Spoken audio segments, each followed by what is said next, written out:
Pump హౌస్లు 203 కిలోమీటర్ల టనలు 1531 కిలోమీటర్ల గ్రావిటీ కెనాలు 141 టీఎంసీల స్టోరేజ్ కెపాసిటీ 530 మీటర్ల ఎత్తుకు లిఫ్టు 240 టీఎంసీల నీటి వినియోగం వీటన్నిటి సమాహారం కాళేశ్వరం 37 లక్షల ఎకరాలకు సాగునీరు అందించే ప్రాజెక్టు కాళేశ్వరం 1.5 కోటి మంది ప్రజలకు త్రాగునీరు అందించే ప్రాజెక్టు కాళేశ్వరం సో ఇంత గొప్ప కాళేశ్వరం ప్రాజెక్టులో నువ్వు 2 పియర్లు పోతే ఇంతకాలం కూలేశ్వరం అని కుప్పగూలిందని 1,00,000 కోట్లు కొట్టుకపోయిందని డైలాగులు కొట్టినావు నువ్వు నిన్నగాక మొన్న మూసీకి నీళ్లు తెస్తా అని 8,000 కోట్లతో కొబ్బరికాయ కొట్టిన మల్లన్న సాగర్ ప్రాజెక్టు కాళేశ్వరంలో భాగమే కదా నువ్వు నిన్నగాక మొన్న గంధమల్ల గడతాని నల్లగొండలో కొబ్బరికాయ కొట్టినావు కదా ఆ గంధమల్లకు పోయే నీళ్లు మల్లన్న సాగర్లోని కాళేశ్వరం ప్రాజెక్టు నుంచే కదా ఇలా ప్రజలకు కూడా అర్థమైపోయింది ఇంతకాలం ముఖ్యమంత్రి అబద్ధాలు చెప్పిండు కాళేశ్వరం కూలలేదు కాళేశ్వరంలోని 100 కాంపోనెంట్స్ ఇంటాక్ట్ ఉన్నాయి ఒక బ్యారేజ్లో 2 పియర్స్ మాత్రమే కుంగినాయి అనే విషయం నిన్న ముఖ్యమంత్రి గారు చెప్పకనే నిజాలు చెప్పినందుకు ఆయనకు ధన్యవాదాలు తెలియజేస్తా ఉన్నా ఇవాళ ఒక విషయం రాష్ట్ర ప్రజలకు అర్థమైంది నిన్న రేవంత్ రెడ్డి అంటుండు హరీష్ రావుకు తెలుసో తెలియకనో ఏందో ఇవన్నీ కాళేశ్వరం నీళ్ళు అంటుండు బరాబర్ అంట ఎల్లంపల్లి ఉన్నది ఎక్కడ 148 మీటర్లు ఎల్లంపల్లి మోటార్ లాంచ్ చేసి మిడ్ మానేర్ నీళ్ళు తెచ్చినావు కదా నువ్వు ఎల్లంపల్లి ప్యాకేజ్ 6 మధ్యలో tunnel package 7 package 8 Lakshmi pump house నువ్వు ఎల్లంపల్లి 148 మీటర్ల నుంచి మిడ్ మానేర్ 318 మీటర్లు 148 నుంచి 318కి నీళ్ళు వస్తున్నాయంటే కాళేశ్వరం మోటార్లు ఆన్ చేస్తేనే మిడ్ మానేర్కి వస్తున్నాయి కదా ప్యాకేజ్ 6లో ప్యాకేజ్ 8లో మోటార్లు ఒత్తుతూనే ఆ టనల్ తవ్వి మేము పూర్తి చేసినాం కనుకనే ఎల్లంపల్లి నుంచి నీళ్లు మిడ్ మానేర్కి వస్తున్నాయంటే is it not part of Kaleshwaram Kaleshwaram డబ్బుల్లో ఆ 1,00,000 కోట్లలో భాగంగా మేము కట్టింది కాదా అదేవిధంగా మిడ్ మానేర్ 318 మిడ్ మానేర్ నుంచి అనంతగిరి 397 మీటర్లకు నీళ్ళు వస్తున్నాయంటే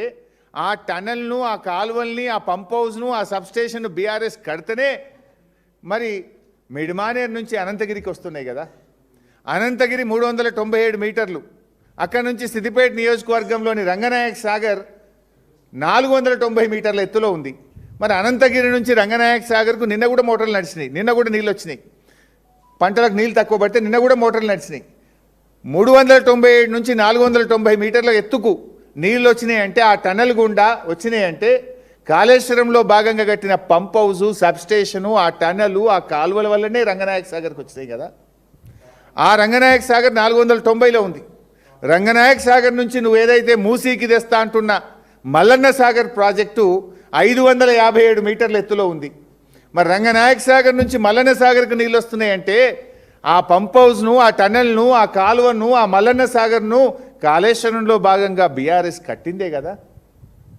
557 మీటర్లలో మల్లన్న సాగర్ ఉంటే అక్కడి నుంచి కొండపోచమ్మ సాగర్ 618 మీటర్లు మరి ఆ కొండపోచమ్మ సాగర్ 618 మీటర్లకు నీళ్లు పోయినాయి అంటే మల్లన్న సాగర్కి వెళ్ళి ఆ పంప్ హౌస్లు కాలువలు సబ్స్టేషన్లు కాళేశ్వరంలో భాగంగా కట్టినాయి కదా ఇవన్నీ ఇంటాక్ట్ ఉన్నాయి కదా ఇంటాక్ట్ ఉన్నాయి కనుకనే నువ్వు ఆ నీళ్ళని తెచ్చి మూసీలో పోస్తా అని 8,000 కోట్లతో ఇలా పైపులు ఇస్తున్నావు ఇంటాక్ట్ ఉన్నాయి కనుకనే యాదాద్రి జిల్లాకు నీళ్లు ఇస్తా అని చెప్పి గంధమల్ల ప్రాజెక్టుకు నిన్నగాక పోయి నువ్వు కొబ్బరికాయ గుట్టొచ్చినావు ఇంటాక్ట్ ఉన్నాయి కనుకనే రంగనాయక్ సాగర్ కింద ఇప్పుడు యాసంగిలో 1,00,000 ఎకరాల పంట పండుతుంది ఇంటాక్ట్ ఉంది కనుకనే ఇలా కొండపోచమ్మ సాగర్ నుంచి భువనగిరి జిల్లా యాదాద్రి జిల్లా గజ్వేల్ ప్రాంతంలో ఇలా సాగునీరు అందుతున్నది ఇంటాక్ట్ ఉంది కనుకనే ఇవాళ అన్నపూర్ణ రిజర్వాయర్ నుంచి అద్భుతంగా మానకొండూరు హుస్నాబాద్ కరీంనగర్ జిల్లాలో ఇలా నీళ్ళు అందుతూ ఉన్నాయి ఇంటాక్ట్ ఉంది కనుకనే మా వరద కాలువ 3 సార్లు మోటార్ లాంచ్ చేస్తే జగిత్యాల జిల్లా కరీంనగర్ జిల్లా బాల్కొండ దాకా వరద కాలువ కింద 100 చెరువుల నుండి 1,00,000 ఎకరాల్లో పంట పండుతున్నది ఇవి నిజాలు కదా నీకు ఏ తెలియదు బీ తెలియదు లేదా తెలిసినా ఇప్పుడు నిద్రపోయేటోని లేపచ్చు కానీ నిద్రపోయినట్టు నటించేటోని ఏం లేపుతాము నువ్వు తెలియక మాట్లాడుతున్నావా తెలిసి నటిస్తున్నావా ఇవాళ రాష్ట్ర ప్రజలకైతే అర్థమైంది కానీ నిన్న మాత్రం ఒకటి చెప్పినావు ఎలీనో వచ్చిందని లేదా ఇక రిపేర్ చేస్తాం 2 రిపేర్లు ఆ 2 పిల్లర్లను అంటున్నావు. ఇప్పటికైనా రాష్ట్ర ప్రజలకు కాళేశ్వరం ఇంటాక్ట్ ఉంది అనే విషయం నిన్నటి ముఖ్యమంత్రి గారి చర్యలతో నిన్నటిదాకా నువ్వు మాట్లాడి అని బొంకుడు మాటలు, అబద్ధాలు, గోబల్స్, విష ప్రచారం చేసిన అనేటువంటి విషయం నిన్నటితో రాష్ట్ర ప్రజలకు చాలా స్పష్టంగా అర్థమవుతా ఉంది. అదేవిధంగా 617 మీటర్ల ఎత్తు కొండపోచమ్మ సాగర్, అక్కడ నీ మేడిగడ్డ 78 మీటర్లు, నీ ఎల్లంపల్లి 148 మీటర్లు. ఇంత దూరం నీళ్ళు వచ్చినాయంటే కాళేశ్వరంలో అంతర్భాగంగానే వచ్చినాయి. ఎల్లంపల్లి గురించి కూడా మాట్లాడిండు రేవంత్ రెడ్డి. నా గురించి మాట్లాడుతూ ఏదో ఎల్లంపల్లి ప్రాజెక్ట్ గురించి కూడా మాట్లాడిండు. ఎల్లంపల్లి ప్రాజెక్టు మేమే కట్టినాం అని రేవంత్ రెడ్డి చెప్తా ఉండు. ఎల్లంపల్లి ప్రాజెక్ట్ శంకుస్థాపన చేసింది 2004వ సంవత్సరం. 2004వ సంవత్సరం ఎల్లంపల్లి శంకుస్థాపన చేసినప్పుడు నేను ఉమ్మడి ఆంధ్రప్రదేశ్లో ఆ రోజు మంత్రిని.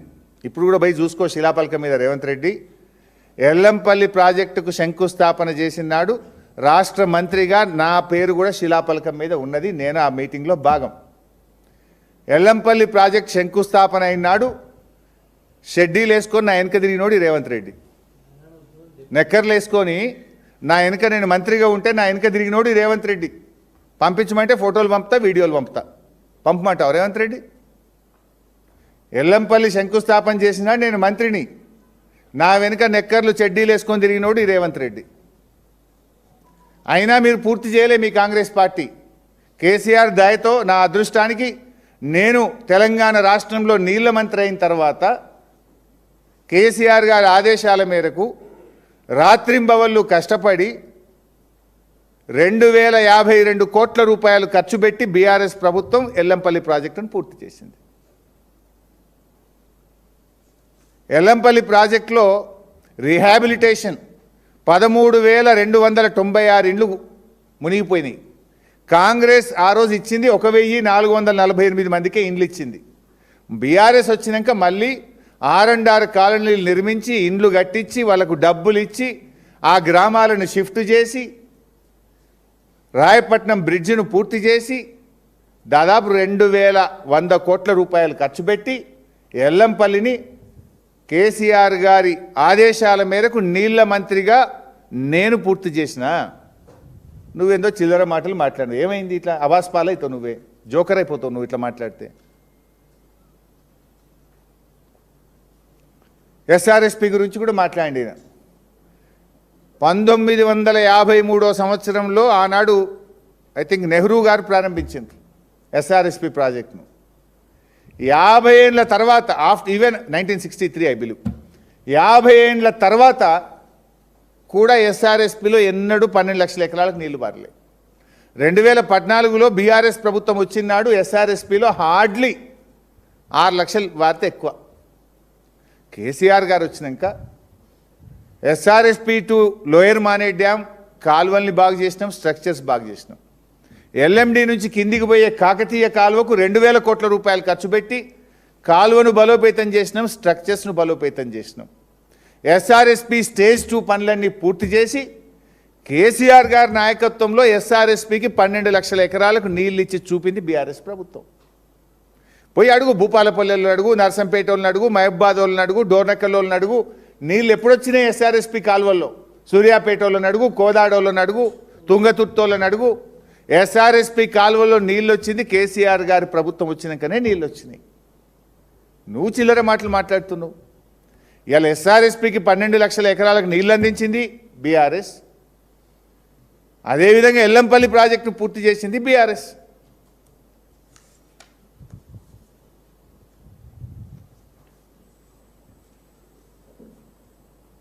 రేవంత్ రెడ్డి గారు నిన్న చాలా విషయాలు మాట్లాడుతూ ఇంకా చాలా ఉన్నాయి కానీ నేను ఎక్కువ దాంట్లోకి పోను. మేము మళ్ళా గెలుస్తాం, అర్థమైంది. అది మేకపోతు గాంభీర్యం. ఇంత 2 ఏళ్ళు కూడా ఎవడు ఎమ్మెల్యే చేతులు ఉండడు, ఎవడు ఆఫీసర్ నీకు వినడు అని మేము మళ్ళా గెలుస్తామని డైలాగ్ కొడుతున్నాను. ఇంత 2 ఏళ్ళు కూడా నీకు నీ అంతరాత్మకు తెలుసు, నీ ఆత్మసాక్షిగా తెలుసు నువ్వు మళ్ళా గెలవని. నువ్వు ఆల్రెడీ చేతులు ఎత్తేసినావు. కాకపోతే ఈ 2 ఏళ్ళు కూడా ఇంత మంత్రి ఎమ్మెల్యేలు ఎవడు చేతులు ఉండడు, ఆఫీసర్లు ఎవడు చేతులు ఉండడని ఏడవైనా నేను మళ్ళీ గెలుతున్నా, నేను ఎందుకు గెలవద్దు అని మాట్లాడుతున్నావు. నీకు అసలు ఎందుకు ఓట్లేస్తారు? రైతు బంధు ఎగ్గొట్టినందుకు రేవంత్ రెడ్డికి మళ్ళీ ఓట్లు వేయాలన్నా? గ్యారంటీలు గాల్లో కలిపినందుకు ఓట్లేయాలనా? మన నీళ్లు మనకు దక్కకుండా ఆంధ్రాకు దారాదత్తం చేసినందుకు నీకు ఓట్లేస్తారా? నువ్వు ఢిల్లీకి 70 సార్లు పోయి మూటలు అప్పజెప్పి ఢిల్లీకి కప్పం కట్టినందుకు నీకు తెలంగాణ ప్రజలు ఓట్లేయాలా? 2 లక్షల ఉద్యోగాలు ఇస్తాని నిరుద్యోగ యువకులను మోసం చేసినందుకు నీకు ఓట్లేస్తారా? మహిళల్ని కోటీశ్వర్లు చేస్తా, నెలకు 2,500 మహాలక్ష్మి ఇస్తా అని మోసం చేసినందుకు నీకు ఓట్లేస్తారా? హైడ్రా పేరిట పేదల ఇండ్లు కూల్చినందుకు ఓట్లేస్తారా? సింగరేణిలో స్కాముల మీద స్కాములు చేసినందుకు మా సింగరేణి కార్మికులు నీకు ఓట్లేస్తారా? నీ తప్పుడు విధానాలతో, హైడ్రా లాంటి పిచ్చి చర్యలతో ఈ రాష్ట్రం యొక్క ప్రతిష్ట దెబ్బతీస్తున్నందుకు నీకు ఓట్లేస్తారా? నీ అవినీతి అడ్డగోలు దందాలు ఎక్కడ చూసినా స్కీములు లేవు కానీ రాష్ట్రమంతా స్కాములమయం చేసినందుకు నీకు ఓట్లేస్తారా? గురుకులాల్లో 200 మంది